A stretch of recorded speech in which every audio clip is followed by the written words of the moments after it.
ও মুসলমান ভাইরা আমার, খলিফাতুল মুসলিমিন হযরত উমর ফারুক রাদিয়াল্লাহু আনহু তার খেলাফত আমলে তার একটি অভ্যাস ছিল। তিনি যখন খলিফা ছিলেন তার রাষ্ট্রটা ঘুরে ঘুরে তিনি দেখতেন।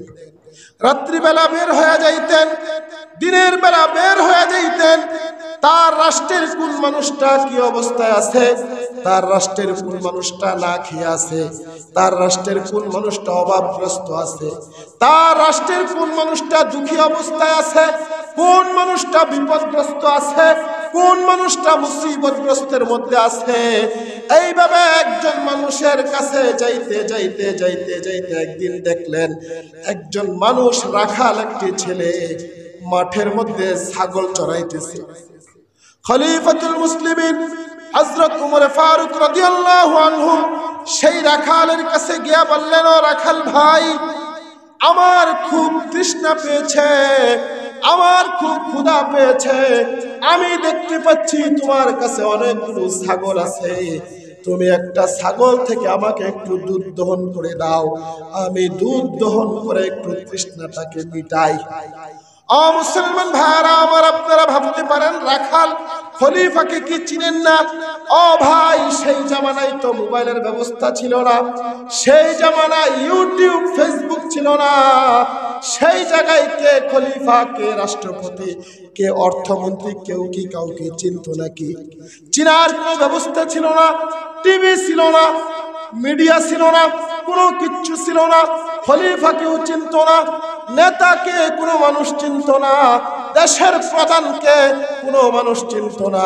রাখাল যখন খলিফাকে জিজ্ঞাসা করলো, উমর ফারুক রাদিয়াল্লাহু আনহু যখন রাখালকে বলল আমাকে একটু দুধ দহন করে দাও, রাখাল ছেলেটা ডাক দিয়ে বলল, ভাই, এই বকরিগুলা ছাগলগুলা তো আমার না, এটার মালিক তো আমি না, আমার কাজ হলো ছাগলকে রাখা, মাঠের মধ্যে ছাগল চড়ানো, দুধ দুহানো, এটা আমার কাজ না।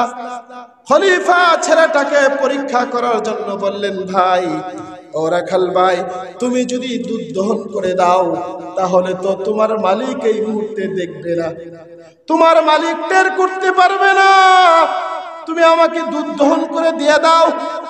রাখাল বলে, আমার মালিক দেখলো না, ঠিক, আমার আসল মালিক কোথায়? তার মানে রাখাল বুঝাতে চায় আমার মালিক দেখলো না, কিন্তু আমার আল্লাহ তো দেখে ফেলবে। ও মুসলমান ভাইরা আমার, এটার নামই হলো তাকওয়া, এটার নামই হলো আল্লাহর ভয়। যেই জায়গায় মালিক দেখে না, যেই জায়গায় পৃথিবীর কোনো মানুষ দেখে না, যেই জায়গায় পৃথিবীর কোনো কাক পক্ষী দেখে না, যেই জায়গায় কোনো একটা পিপিলিকা পর্যন্ত দেখে না, সেই জায়গায় দেখে কে? আরো জোরে জবানটা খুলে বলুন না, সেই জায়গায় দেখে কে? এই জিনিসটা যার ভিতরে চলে আসবে, এই কথাটাকে যে মনে করতে পারবে, ও মুসলমান, সেই মানুষটাই যেন তাকওয়া অর্জন করতে পারলো, সেই মানুষটা যেন মুত্তাকি হয়ে গেল। সেই মানুষটার দ্বারা কি কখনো অন্যায় হতে পারে নাকি? কথা বলেন। সেই মানুষটার দ্বারা কখনোই পাপাচার হতে পারে না, সেই মানুষটার দ্বারা কখনো বেইনসাফি হতে পারে না, সেই মানুষটার দ্বারা কখনো জুলুম হতে পারে না। এই জন্য আল্লাহ রাব্বুল আলামিন বলেন, বান্দা, তোমাদেরকে 11টি মাসের পরে 12 নম্বর একটি মাস আমি দান করলাম, রমাদান মাস। এই রমাদান মাসে তোমরা সিয়াম পালন করো। কেন সিয়াম পালন করবা? সিয়াম পালন করবা এই জন্য, তাকওয়া অর্জন করার জন্য। কোন মানুষ যদি রমাদান মাসের রোজাগুলো রাইখা তাকওয়া অর্জন করতে পারে, সেই মানুষটা মুত্তাকি হয়ে যাবে, আল্লাহ রাব্বুল আলামিনের বন্ধু হয়ে যাবে। তাহলে এবার আসেন, এই রমাদানের রোজাগুলো আমাদের রাখার প্রয়োজন আছে না নাই? আর জবান খুলে বলেন, আছে না নাই? প্রিয় ভাই, নবীজি সাল্লাল্লাহু আলাইহি ওয়াসাল্লাম বলেন, قال النبي صلى الله عليه وسلم بني الإسلام على 5: شهادة أن لا إله إلا الله وأن محمد رسول الله إقام الصلاة وإيتاء الزكاة ওয়াল হজ্জি ওয়াস সাওমি রমাদান। ইসলামের ভিত্তি হলো 5টি জিনিসের উপর। ইসলামের মূল হলো 5টা জিনিস। এই 5টা জিনিস কোনো বান্দার ছেড়ে দেওয়ার কোনো এখতিয়ার নাই। কথা বলেন ঠিক কিনা? তার মধ্যে 5 নাম্বার হলো রমাদান মাসের রোজা রাখা। এই রোজাটা প্রত্যেক বালেগ মুসলমান মুসাফির নয়, মুকিম সুস্থ সবল মানুষের উপর আল্লাহ রাব্বুল আলামিন ফরজ করে দিয়েছেন। তবে হ্যাঁ, রমাদান মাসে যদি কোনো মানুষ অসুস্থতা বোধ করে, এই রমাদান মাসে যদি কোনো মানুষ মুসাফির অবস্থায় থাকে, এই রমাদান মাসে যদি কোনো মানুষ এমন বার্ধক্যে উপনীত হয়ে যায় যেই বার্ধক্যের কারণে তার রোজা রাখা সম্ভব হচ্ছে না, রোজা রাখলে সে মৃত্যু শয্যায় চলে যাবে, এই সমস্ত মানুষদের জন্য রোজাকে ভাঙ্গা জায়েজ আছে। আর যদি কোনো মহিলা এই রমাদান মাসে তার নির্ধারিত কয়েকটা দিনের মধ্যে সে পড়ে, তাহলে এই নির্ধারিত সময়টাতে সে রোজাকে ভেঙে ফেলবে। এই রোজাগুলো পরবর্তী সময়ে আবার কাজা করে দিতে হবে। মুসলমান, এখানে অসুস্থ দিয়ে কি বোঝানো হয়েছে? ওয়ালাল্লাযীনা ইউতীকুনাহু ফিদয়াতুন তাআমু মিসকিন। কোন মানুষ যদি এমন বেশি অসুস্থ হয়ে যায় যে অসুস্থতার কারণে রোজা রাখলে তার মৃত্যু শয্যায় এসে যাওয়ার সম্ভাবনা আছে, অথবা এমন অসুস্থ যেই অসুস্থতার কারণে রোজা রাখলে তার অসুস্থতা বেড়ে যাওয়ার সম্ভাবনা আছে, আর যদি তার এই অসুস্থতা কোনোদিনও ভালো না হয়, তাহলে তার জন্য করণীয় হলো সে রোজা ভাঙবে এবং কি প্রত্যেকটা রোজার জন্য সে গরিবদেরকে ফিদিয়া দিয়ে দিবে। একটা রোজা ভাঙার কারণে একজন মিসকিনকে একদিনের খাবার দিবে অথবা একদিনের সাদকাতুল ফিতর দান করে দিবে।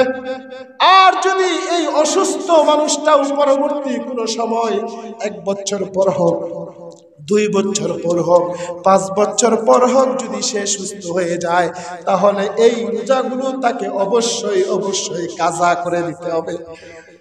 এছাড়া পৃথিবীর কোন মানুষের জন্য রোজাকে ভাঙ্গা জায়েজ নাই। কথা বলেন ঠিক কিনা? নামাজ যেমন ফরজ, টাকা হলে হজ যেমন ফরজ, টাকা হলে যাকাত যেমন ফরজ, ঠিক তেমনি ভাবে রমাদানের রোজা রাখা প্রত্যেকটা মুসলমানের উপর ফরজ। কথা বলেন ঠিক কিনা? এবার বলেন, এই রমাদানের রোজা আমরা রাখবো কি রাখবো না? নাকি আপনাদের এলাকার সিস্টেম কি রমাদানের চাষ্টনগুলা চালু থাকে নাকি? হ্যাঁ, 4 দোকান চালু থাকে, রাখা যাবে না। মুসলমান কোন মানুষ যদি রমাদান মাসে কোনো একজন মানুষকে রোজা ভাঙতে সাহায্য করে, সেই মানুষটা রোজা ভাঙ্গা যেই গুনাহ কামাই করলো, আপনি 4 দোকান চালায়া খাবারের হোটেল চালিয়া তার পাপটাকে টেনে নিলেন। কথা বলেন ঠিক কিনা? এই জন্য অল্প টাকা ব্যবসার জন্য, কয়েকটা টাকা ইনকাম করার জন্য রমাদান মাসে 4 দোকান চালু রাখা যাবে না, খাবারের হোটেলগুলা চালু রাখা যাবে না। মা বোনরা সন্তানদেরকে অতিরিক্ত মায়া দেখানো যাবে না। আহারে, সন্তানের বয়স 15-এর উপরে হয়ে গেছে, 20-এর উপরে হয়ে গেছে, এখনো মা বাবা তাকে মায়া দেখায়, সেহরির সময় ডাক দেয় না, আমার সন্তান রোজা রাখলে শুকায়া যাবে। এই সমস্ত বেহুদা মায়া দেখাইতে যাবেন না। বেহুদা মায়া দেখায় আপনার সন্তানটাকে জাহান্নামের আগুনে ফেলবেন না, আপনি নিজেও জাহান্নামের আগুনে পড়বেন না। এই জন্য মুসলমান, আল্লাহর ভয় তাকওয়া যেন আমরা সবাই অর্জন করতে পারি, এই জন্য 30টা রোজা আমরা সকলে রাখবো তো ইনশাআল্লাহ? আর জোরে আওয়াজ করে বলুন না, রাখবো তো ইনশাআল্লাহ?